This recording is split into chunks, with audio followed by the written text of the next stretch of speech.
Hey guys, welcome to this video. Anti-math.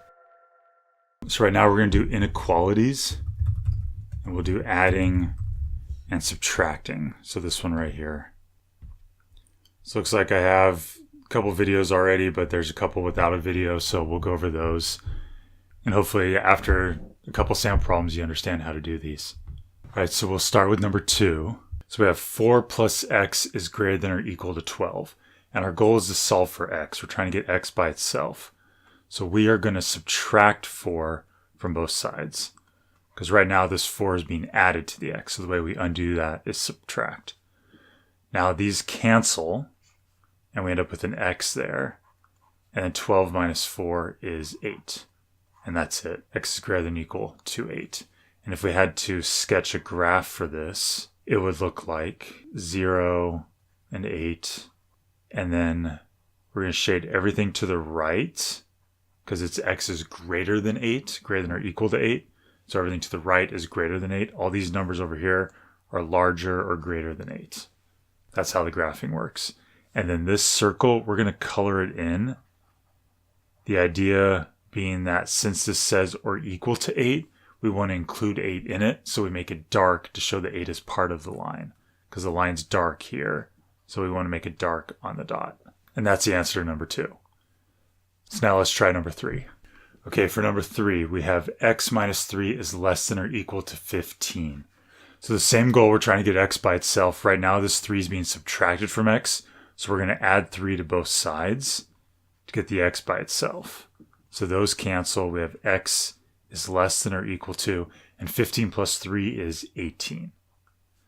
So that is the answer to the question. And if we're going to graph this on a number line, I usually like to show 0, and then we'll show 18.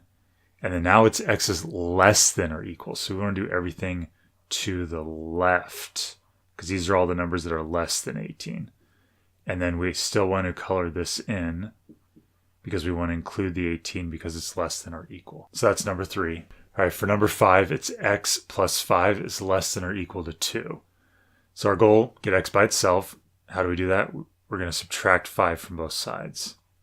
So these cancel and we get x is less than or equal to, and 2 minus 5, that's negative 3. The 5 is going to bring it down to the negative. And so now we have x is less than or equal to negative 3. This is the answer.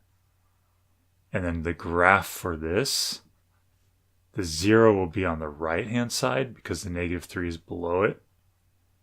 And then it says less than or equal to negative 3. So since it's less than, we're going to go to all the numbers that are less than it, everything to the left. And then we're going to shade this in because we want to include the negative 3. If this didn't say or equal to, if it was just less than, we wouldn't be shading that in. And this is the answer to number 5. And last one, we'll do number 7, and we can just do it down here. It says a number x plus 5 is less than or equal to 15.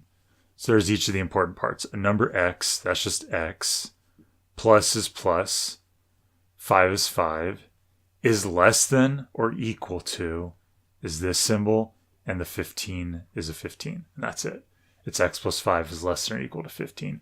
So you just want to parse the sentences out into each of the pieces to give you the equation you want. And that's it.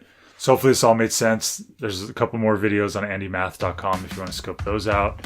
Please like this video and subscribe to my channel, and I'll talk to you guys soon. Bye.